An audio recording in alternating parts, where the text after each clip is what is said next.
Good morning students. आज जो है लेसन नंबर 3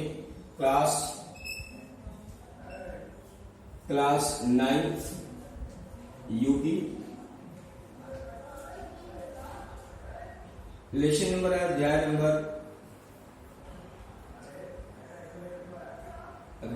9 वो 3।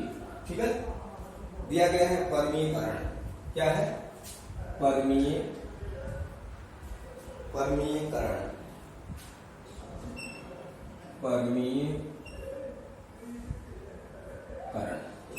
ठीक, जैसा कि मैंने लेसन नंबर 2 में आप लोगों को बता दिया था कि करणी का जोड़, घटाना, गुणा, भाग कैसे किया जाता है। हम इस लेसन में परमीयकरण करना सीखेंगे, रेशनलाइजेशन करना सीखेंगे। ठीक है ना।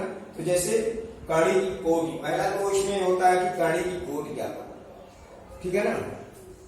कड़ी की कोटि,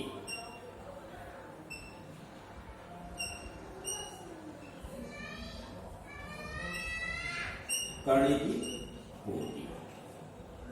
ठीक, तो कड़ी की कोटि क्या होती है इसके बारे में हम चर्चा करेंगे। यानी order of a radical, order of a radical.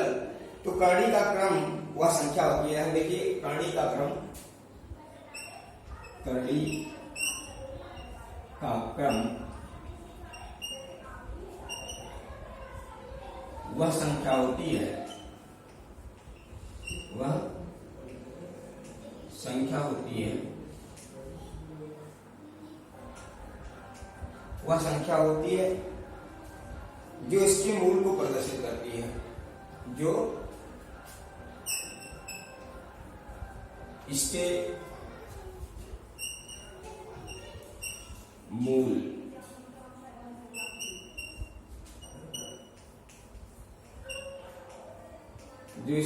को प्रदर्शित करती है।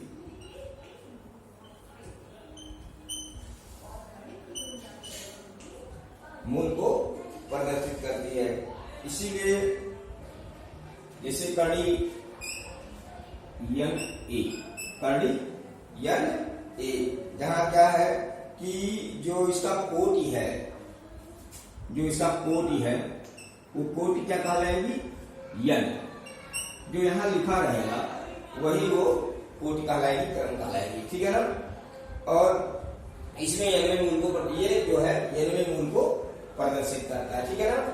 इसी क्रम में अब हम क्या सीखेंगे कि जैसे कड़ी के प्रकार, क्या है? कड़ी के प्रकार।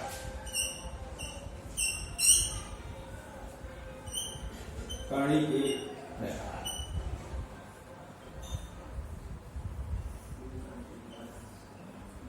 कड़ी के प्रकार। कड़ी कितने प्रकार का होता है तो इसमें हम देखेंगे क्या कड़ी मुख्यतः 3 प्रकार के। देखिए क्या है? नंबर 1 द्विघात कड़ी, दूसरा जो है त्रिघात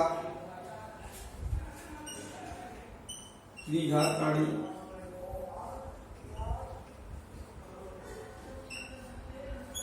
चौथा जो है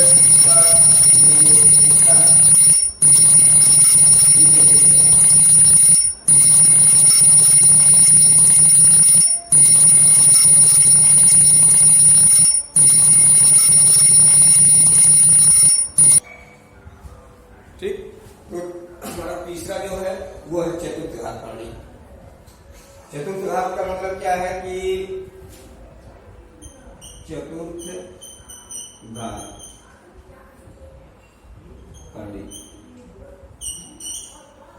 ठीक, तो ये हमारी जो 3 प्रकार की करणियां हैं। जैसे इसमें क्या लिखेंगे? जैसे 2 घात की कड़ी के रूप में जो हम उदाहरण के रूप में लिखते हैं द्विघात कड़ी को। तो जैसे द्विघात कड़ी में क्या होता है कि जैसे √5, √4, 2, √3, ऐसे हम यहाँ लिख देंगे। त्रिघात का मतलब इसमें हमारा जैसे यहाँ 3 है, ठीक, 27 पे 3 है, 81 पे 3 है, मान लीजिए कोई भी हो ऐसे। चतुर्थ घात का मतलब क्या है कि यहाँ 4 घात होनी चाहिए, जैसे यहाँ 4 या कुछ भी हो, कोई दिक्कत नहीं है, वो बात की बात है हमारा। ठीक, तो ये हमारे जो है चतुर्थ घात की कड़ी है, ठीक है ना। अब जैसे इसमें हमारा जो है और हमने और काड़ी के बारे में आपको बता ही दिया था। अब सरल रूप में काड़ी करना है तो सरलता रूप में काड़ी, ठीक है ना। तो सरलता रूप में काड़ी का मतलब क्या है,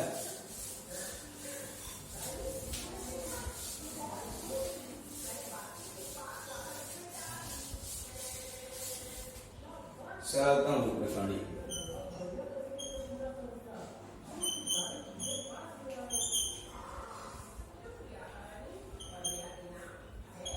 रूप में काड़ी, कैसे इसको हम सरल करेंगे उसके बारे में हम चर्चा करते हैं, ठीक है ना। तो कैसे करेंगे, तो इसके लिए एक काड़ी को सरल रूप होने के लिए निम्न प्रतिबंध आवश्यक है, ठीक है ना। सरल रूप में हम कभी कहेंगे जो निम्न प्रतिबंधों का पालन करेंगे, जैसे निम्न प्रतिबंध है, प्रतिबंध है कैसे। नंबर 1 क्या करेंगे इसको कि काड़ी चिन्ह के अंदर कोई भिन्न नहीं है, काड़ी चिन्ह के अंदर कोई भिन्न नहीं है,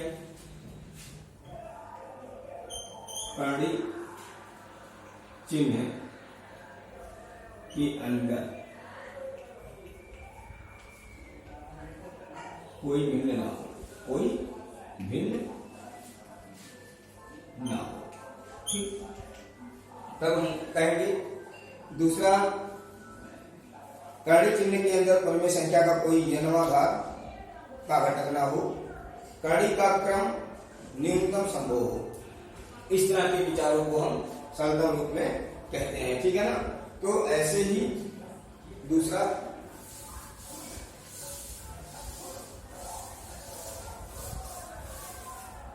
चलिए नेक्स्ट आइए देखते हैं कि हम पुनर्लोकन करेंगे जो हमने पढ़ा है। जैसे एग्जाम्पल सरल करना है, क्या है, सरल करना है, सरल करना कैसे करेंगे सरल करने के लिए। जैसे एग्जाम्पल अगर दिया गया है 108 और यहाँ जो घात है वो तृतीय घात है, क्या है, तृतीय घात है। तो इसके लिए क्या करेंगे, इसको सरल करना है। तो मैंने आपको बताया भी कि सरल करनी तभी कहेंगे जब उसकी न्यूनतम घात संभव हो और दूसरी कोई भिन्न ना हो, कोई जन्मा घटक ना हो, ऐसे करनी को हम कहते हैं। तो जैसे इसका हम फैक्टराइजेशन कर लें, फैक्टराइजेशन माने क्या है कि इसका गुणनखंड कर लें। यहाँ अगर आपको डायरेक्ट नहीं आता है तो 108 का जो है यहाँ फैक्टर करेंगे, जैसे ऐसे करते हैं। तो 2 से कटेगा, 2 से काटेंगे, 2 5 10, 2 4 8, फिर 2 से कटेगा तो 2 दूनी 4, 1 14, 2 7 14, फिर 3 से 3 9 27, फिर 3 से 3 3 का 9, फिर 3 से 3 करने 3।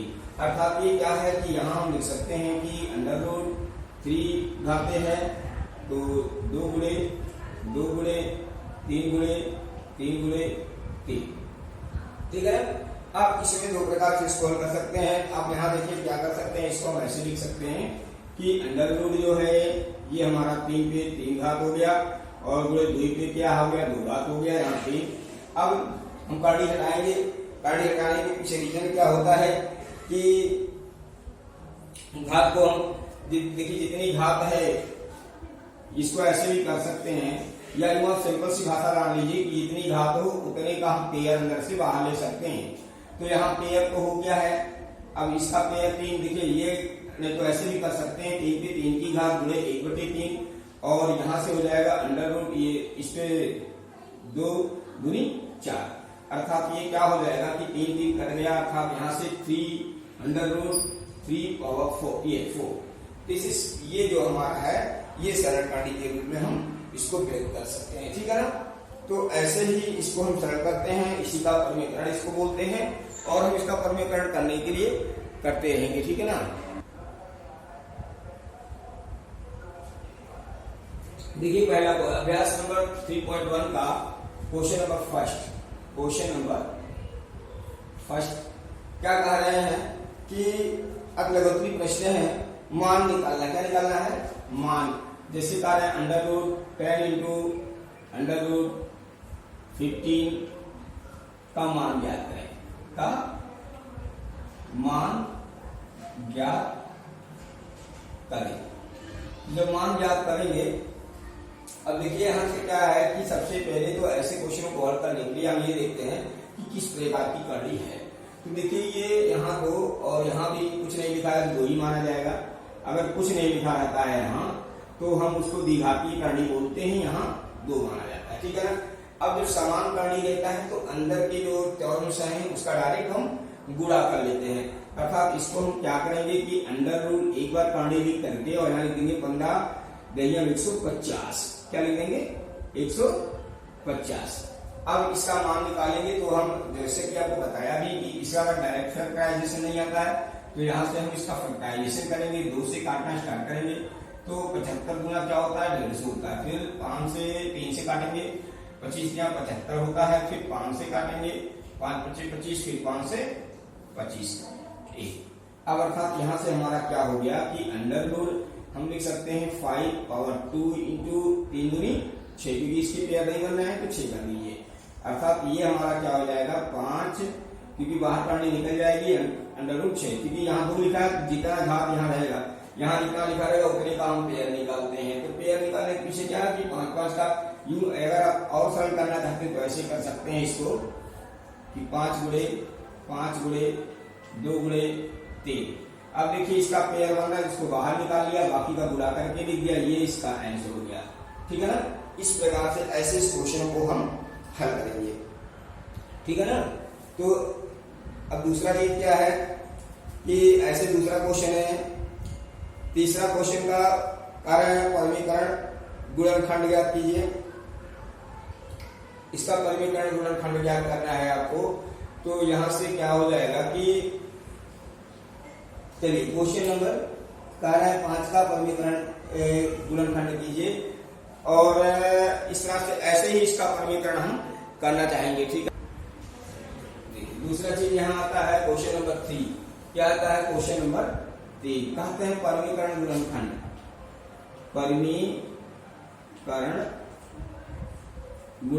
ज्ञात करना। परिमीकरण गुणनखंड ज्ञात करना। अब देखिए परिमीकरण गुणनखंड क्या मतलब होता है? किसी भी संख्या का परिमीकरण गुणनखंड वह संख्या होता है, यहां से हम दिखा दे रहे हैं, किसी भी संख्या का परिमीकरण गुणनखंड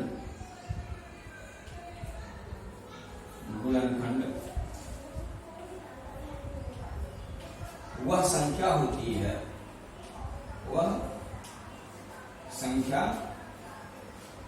है, जिससे दी गई संख्या में गुणा करने पर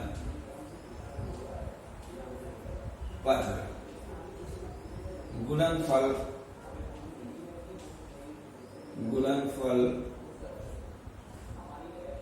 एक हो जाए। ठीक। यानी कहने का तात्पर्य है कि परिमीकरण गुणनखंड क्या है? किसी संख्या का परिमीकरण गुणनखंड वह संख्या होती है जिससे दी गई संख्या में गुणा करने पर गुणनफल 1 हो जाए। इसी पे हमारा क्वेश्चन नंबर 3 है। क्या है? क्वेश्चन नंबर 3 इसी पे है। तो आइए देखते हैं कैसे।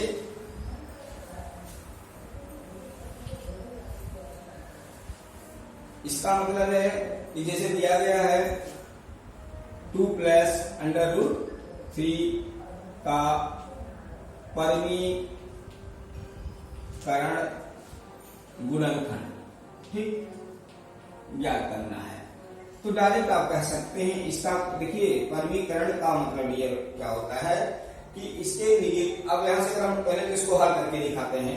जैसे 2 प्लस अंडर रूट 3 है और बटे 1 है, यही ना भाई सबकी एक होता है।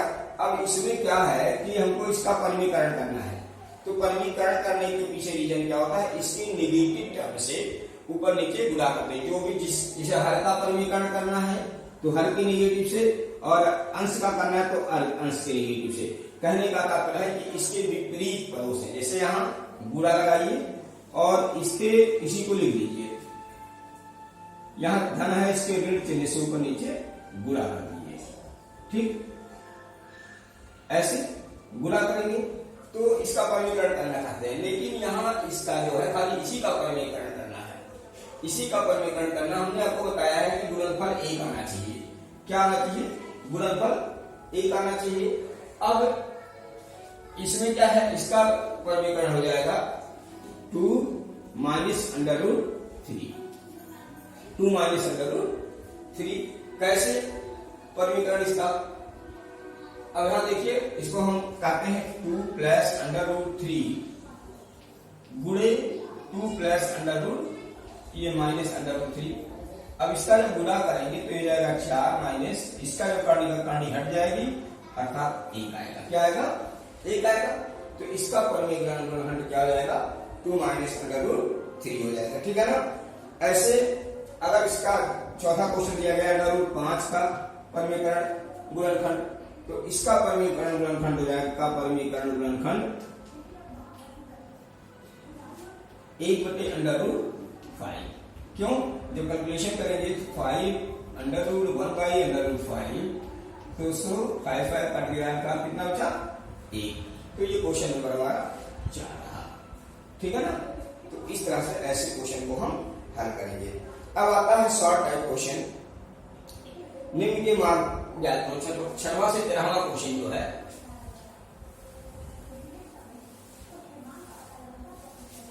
क्वेश्चन नंबर 6 to 13 सारे शॉर्ट टाइप क्वेश्चन है, यानी लघुप्रिय है। इसका मान निकालना, क्या निकालना है, मान ज्ञात करना है। जो मान ज्ञात करेंगे तो कैसे, इसमें देखिए दिया गया है 3, 6वां क्वेश्चन 3 प्लस 2 रूट 2 और 3 माइनस 2 रूट 2, इसका मान क्या करना है। अब इसके लिए देखिए, इसका तो चाहे आप गुणा कर लीजिए या डायरेक्ट सूत्र से करेंगे तो अच्छा ही बनेगा। कहने का तात्पर्य है अगर इसको हम a मान लें और इसको b मान लें, ठीक, तो लिखा है a प्लस b और a माइनस b। हमारा कहने का तात्पर्य इसको हम a मान ले रहे हैं, इसको b मान ले रहे हैं, तो लिखा है a प्लस b। यही चीज यहाँ है a माइनस b। अब जब a plus B into A minus B का जब गुणा करते हैं, जैसे सूत्र बताया गया कि a plus B into A minus B equal क्या होता है कि a square minus B square होता है। तो इसी प्रकार से यहाँ जब करेंगे इसको, तो हमारा क्या हो जाएगा कि 3 का वर्ग और माइनस 2 रूट 2 का वर्ग। अब 3 का वर्ग का मतलब क्या है, 3 3 का 9, और यहां से गुणा करेंगे तो 2 दूनी 4, और कांडी का 2 बार गुणा करेंगे तो ये हो जाएगा 2, अर्थात 9 माइनस 4 दूनी 8 बराबर 1। ये इसका हुआ आंसर, ठीक है ना। ऐसे ही अब देखिए ये तो सूत्र पे है, अगर इसी को हम डायरेक्ट करके, जैसे नेक्स्ट क्वेश्चन डायरेक्ट बता रहे हैं, ये हमारा हो गया। मैंने तो आपको दिखाया कि a प्लस बी मान करके। अब मान लीजिए 7वां क्वेश्चन देखिए,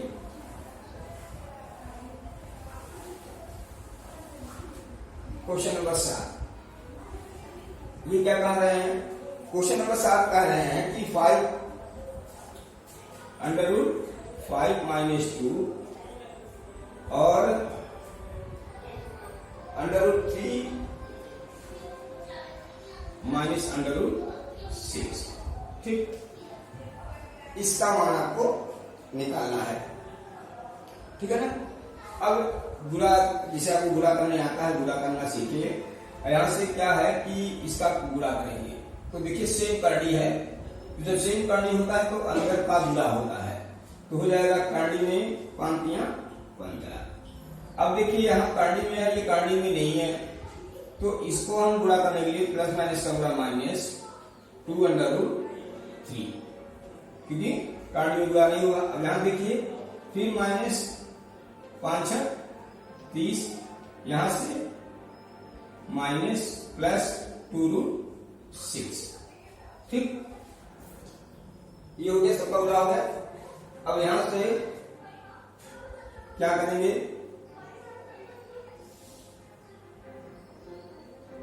ऐसे इसको हम इसका मान निकालना है, ऐसे आंसर लिख देंगे, क्योंकि इससे और अधिक हम नहीं हल करेंगे, ठीक है ना।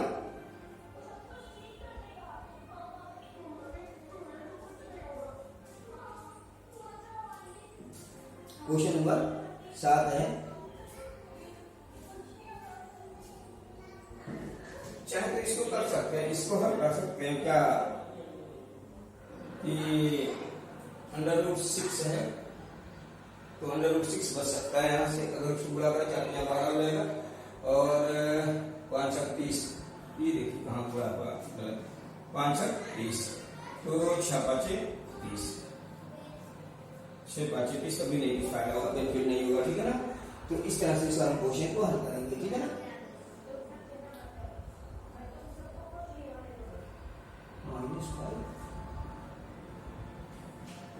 यहाँ 5 यहाँ 5 है, क्या है 5, फिर से गुणा करते हैं, गलत हो गया था, देखिए क्वेश्चन गलत हो गया था।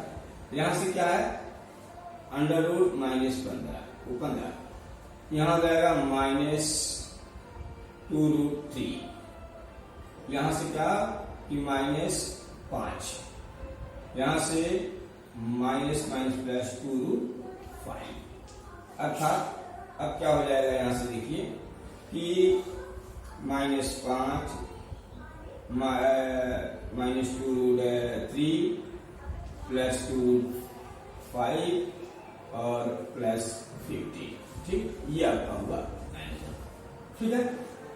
तो इस प्रकार से ऐसे हम इस क्वेश्चन को हल करते हैं, ठीक है।